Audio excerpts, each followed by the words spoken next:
Federalist 40. The powers of the Convention to form a mixed government, examined and sustained. From the New York Packet. Friday, January 18th, 1788. Madison. To the people of the State of New York. The second point to be examined is, whether the Convention were authorized to frame and propose this mixed constitution.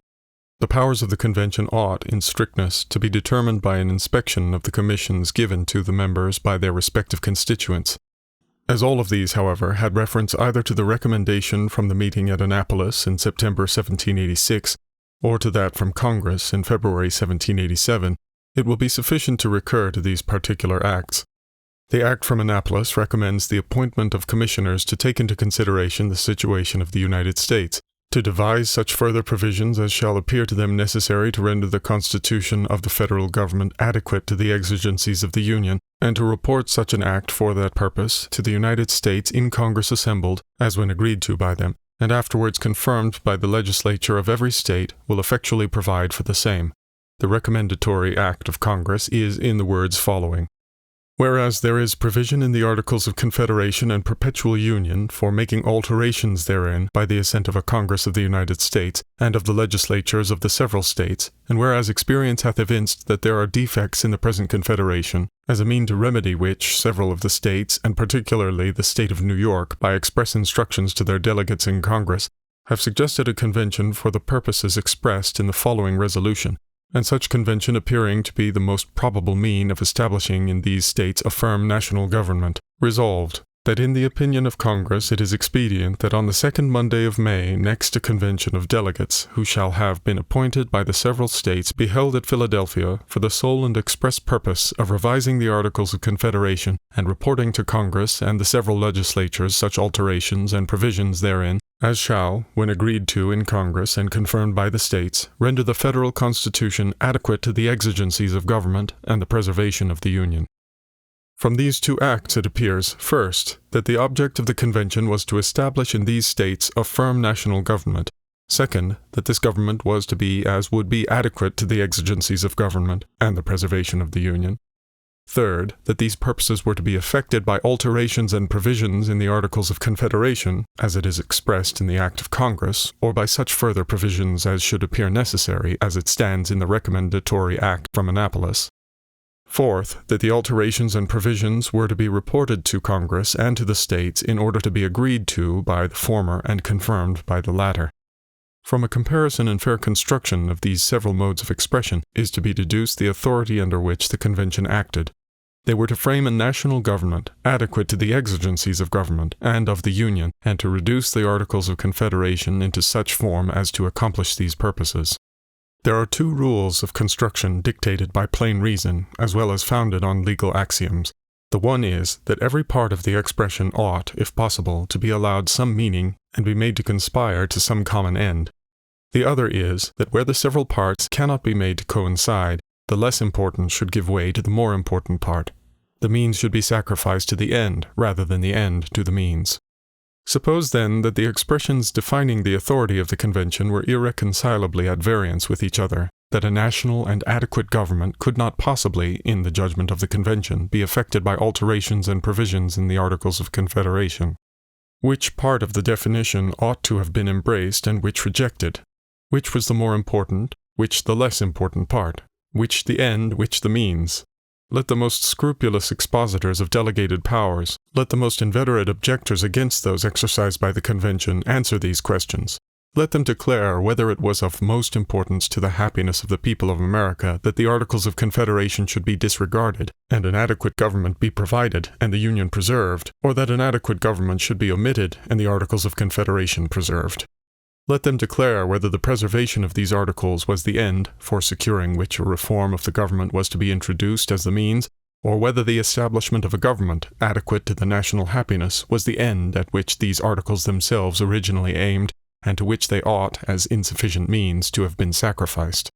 But is it necessary to suppose that these expressions are absolutely irreconcilable to each other, that no alterations or provisions in the Articles of the Confederation could possibly mold them into a national and adequate government, into such a government as has been proposed by the Convention? No stress, it is presumed, will, in this case, be laid on the title. A change of that could never be deemed an exercise of ungranted power. Alterations in the body of the instrument are expressly authorized. New provisions therein are also expressly authorized. Here then is a power to change the title, to insert new articles, to alter old ones. Must it of necessity be admitted that this power is infringed so long as a part of the old articles remain? Those who maintain the affirmative ought at least to mark the boundary between authorized and usurped innovations, between that degree of change which lies within the compass of alterations and further provisions, and that which amounts to a transmutation of the government. Will it be said that the alterations ought not to have touched the substance of the Confederation? The states would never have appointed a convention with so much solemnity, nor described its objects with so much latitude, if some substantial reform had not been in contemplation. Will it be said that the fundamental principles of the Confederation were not within the purview of the convention, and ought not to have been varied? I ask, what are these principles? Do they require that in the establishment of the Constitution, the states should be regarded as distinct and independent sovereigns? They are so regarded by the Constitution proposed. Do they require that the members of the government should derive their appointment from the legislatures, not from the people of the states? One branch of the new government is to be appointed by these legislatures, and under the Confederation the delegates to Congress may all be appointed immediately by the people, and in 2 states, Connecticut and Rhode Island, are actually so appointed. Do they require that the powers of the government should act on the states, and not immediately on individuals? In some instances, as has been shown, the powers of the new government will act on the states in their collective characters. In some instances also, those of the existing government act immediately on individuals. In cases of capture, of piracy, of the post office, of coins, weights, and measures, of trade with the Indians, of claims under grants of land by different states, and, above all, in the case of trials by courts-martial in the army and navy, by which death may be inflicted without the intervention of a jury or even of a civil magistrate. In all these cases, the powers of the Confederation operate immediately on the persons and interests of individual citizens. Do these fundamental principles require particularly that no tax should be levied without the intermediate agency of the states? The Confederation itself authorizes a direct tax to a certain extent on the post office. The power of coinage has been so construed by Congress as to levy a tribute immediately from that source also. But pretermitting these instances, was it not an acknowledged object of the Convention and the universal expectation of the people that the regulation of trade should be submitted to the general government in such a form as would render it an immediate source of general revenue? Had not Congress repeatedly recommended this measure as not inconsistent with the fundamental principles of the Confederation? Had not every state but one, had not New York herself, so far complied with the plan of Congress as to recognize the principle of the innovation? Do these principles, in fine, require that the powers of the general government should be limited, and that, beyond this limit, the states should be left in possession of their sovereignty and independence? We have seen that in the new government, as in the old, the general powers are limited, and that the states, in all unenumerated cases, are left in the enjoyment of their sovereign and independent jurisdiction. The truth is that the great principles of the Constitution proposed by the Convention may be considered less as absolutely new than as the expansion of principles which are found in the Articles of Confederation.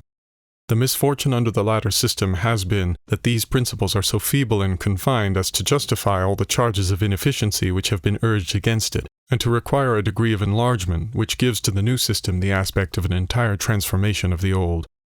In one particular, it is admitted that the Convention have departed from the tenor of their commission. Instead of reporting a plan requiring the confirmation of the legislatures of all the states, they have reported a plan which is to be confirmed by the people and may be carried into effect by 9 states only. It is worthy of remark that this objection, though the most plausible, has been the least urged in the publications which have swarmed against the Convention. The forbearance can only have proceeded from an irresistible conviction of the absurdity of subjecting the fate of 12 states to the perverseness or corruption of a 13th. From the example of inflexible opposition given by a majority of 1/60th of the people of America to a measure approved and called for by the voice of 12 states, comprising 59/60ths of the people, an example still fresh in the memory and indignation of every citizen who has felt for the wounded honor and prosperity of his country. As this objection, therefore, has been in a manner waived by those who have criticized the powers of the Convention, I dismiss it without further observation. The third point to be inquired into is, how far considerations of duty arising out of the case itself could have supplied any defect of regular authority. In the preceding inquiries, the powers of the convention have been analyzed and tried with the same rigor and by the same rules as if they had been real and final powers for the establishment of a constitution for the United States. We have seen in what manner they have borne the trial even on that supposition.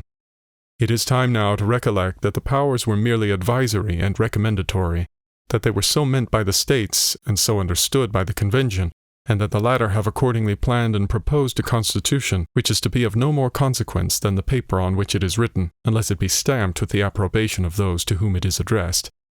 This reflection places the subject in a point of view altogether different, and will enable us to judge with propriety of the course taken by the convention. Let us view the ground on which the convention stood. It may be collected from their proceedings that they were deeply and unanimously impressed with the crisis which had led their country almost with one voice to make so singular and solemn an experiment for correcting the errors of a system by which this crisis had been produced, that they were no less deeply and unanimously convinced that such a reform as they have proposed was absolutely necessary to effect the purposes of their appointment. It could not be unknown to them that the hopes and expectations of the great body of citizens throughout this great empire were turned with the keenest anxiety to the event of their deliberations. They had every reason to believe that the contrary sentiments agitated the minds and bosoms of every external and internal foe to the liberty and prosperity of the United States. They had seen in the origin and progress of the experiment the alacrity with which the proposition, made by a single state, Virginia, towards a partial amendment of the Confederation, had been attended to and promoted. They had seen the liberty assumed by a very few deputies from a very few states convened at Annapolis of recommending a great and critical object, wholly foreign to their commission, not only justified by the public opinion, but actually carried into effect by 12 out of the 13 states. They had seen, in a variety of instances, assumptions by Congress not only of recommendatory, but of operative powers warranted, in the public estimation, by occasions and objects infinitely less urgent than those by which their conduct was to be governed. They must have reflected that in all great changes of established governments, forms ought to give way to substance, that a rigid adherence in such cases to the former would render nominal and nugatory the transcendent and precious right of the people to abolish or alter their governments, as to them shall seem most likely to affect their safety and happiness. Declaration of Independence. Since it is impossible for the people spontaneously and universally to move in concert towards their object, and it is therefore essential that such changes be instituted by some informal and unauthorized propositions made by some patriotic and respectable citizen, or number of citizens. They must have recollected that it was by this irregular and assumed privilege of proposing to the people plans for their safety and happiness that the states were first united against the danger with which they were threatened by their ancient government, that committees and congresses were formed for concentrating their efforts and defending their rights, and that conventions were elected in the several states for establishing the constitutions under which they are now governed. Nor could it have been forgotten that no little ill-timed scruples, no zeal for adhering to ordinary forms, were anywhere seen, except in those who wished to indulge, under these masks, their secret enmity to the substance contended for. They must have borne in mind that as the plan to be framed and proposed was to be submitted to the people themselves, the disapprobation of this supreme authority would destroy it forever, its approbation blot out antecedent errors and irregularities. It might even have occurred to them that where a disposition to cavil prevailed, their neglect to execute the degree of power vested in them, and still more their recommendation of any measure whatever not warranted by their commission, would not less excite animadversion than a recommendation at once of a measure fully commensurate to the national exigencies. Had the convention, under all these impressions, and in the midst of all these considerations, instead of exercising a manly confidence in their country, by whose confidence they had been so peculiarly distinguished, and of pointing out a system capable, in their judgment, of securing its happiness, taken the cold and sullen resolution of disappointing its ardent hopes, of sacrificing substance to forms, of committing the dearest interests of their country to the uncertainties of delay and the hazard of events, let me ask the man who can raise his mind to one elevated conception, who can awaken in his bosom one patriotic emotion, what judgment ought to have been pronounced by the impartial world, by the friends of mankind, by every virtuous citizen, on the conduct and character of this assembly? Or if there be a man whose propensity to condemn is susceptible of no control, let me then ask what sentence he has in reserve for the 12 states who usurp the power of sending deputies to the convention, a body utterly unknown to their constitutions, for Congress, who recommended the appointment of this body, equally unknown to the Confederation, and for the state of New York in particular, which first urged and then complied with this unauthorized interposition. But that the objectors may be disarmed of every pretext, it shall be granted for a moment that the Convention were neither authorized by their commission nor justified by circumstances in proposing a constitution for their country. Does it follow that the Constitution ought, for that reason alone, to be rejected? If, according to the noble precept, it be lawful to accept good advice even from an enemy, shall we set the ignoble example of refusing such advice even when it is offered by our friends? The prudent inquiry in all cases ought surely to be not so much from whom the advice comes, as whether the advice be good. The sum of what has been here advanced and proved is, that the charge against the Convention of exceeding their powers, except in one instance little urged by the objectors, has no foundation to support it. That if they had exceeded their powers, they were not only warranted but required, as the confidential servants of their country, by the circumstances in which they were placed, to exercise the liberty which they assume, and that finally, if they had violated both their powers and their obligations in proposing a constitution, this ought nevertheless to be embraced if it be calculated to accomplish the views and happiness of the people of America. How far this character is due to the Constitution is the subject under investigation. Publius.